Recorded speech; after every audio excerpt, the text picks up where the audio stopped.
নমস্কাৰ আজি আমাৰ প্ৰাণৰ শিল্পী জুবিন গাৰ্গৰ 53 সংখ্যক জন্মদিন উপলক্ষে গোটেই অসমৰ লগতে আমাৰ বৰপেটা জিলা ভাৰতীয় জনতা পাৰ্টিৰ উদ্যোগত ভাৰতীয় জনতা পাৰ্টি তথা যুৱ মৰ্চাৰ উদ্যোগত আৰু জিলা প্ৰশাসন তথা আমাৰ জিলা মেডিকেলৰ সহযোগত যে আজি ব্লাড ডোনেশ্যন কেম্প আৰম্ভ কৰা হৈছে আৰু এই আৰম্ভণিতে আমি প্ৰাণৰ শিল্পী জুবিন গাৰ্গদেৱৰ প্ৰতিচ্ছবিত বন্তি প্ৰজ্বলন আৰু পুষ্পাঞ্জলি জ্ঞাপনেৰে আমাৰ বুঢ়া ভকত হেমেন বাপ দেৱে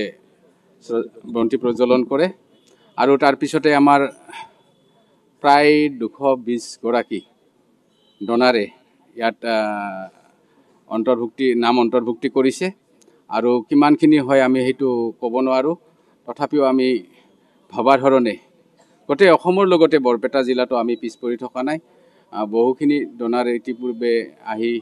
ইয়াত সমবেত হৈছে গতিকে প্ৰাণৰ শিল্পী গৰাকীৰ যি আজি জন্মদিন তেখেতে নহলেও আজি গোটেই অসমে তেখেতক শ্ৰদ্ধাঞ্জলি জ্ঞাপন কৰিছে গোটেই অসমৰ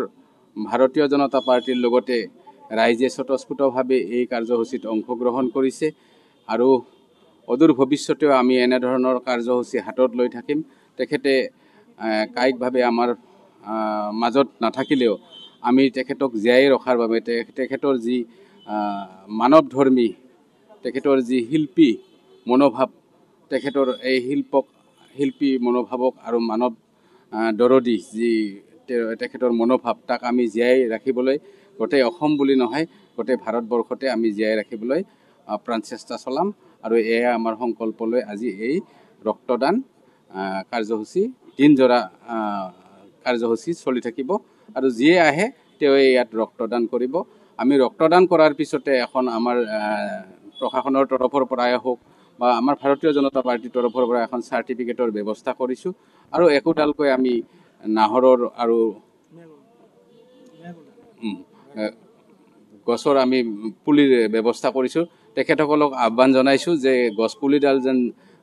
সযতনে ৰাখে সেইডাল যেন মানে দলফলকৈ বৃহৎ গছ এডাল হ'ব পাৰে সকলোকে যত্নপৰকৈ ৰুবলৈ আমি আহ্বান জনাইছোঁ এইখিনি আৰু যিকোনো খবৰৰ বাবে যোগাযোগ কৰক 7099017330 লগতে 7099017110 নম্বৰত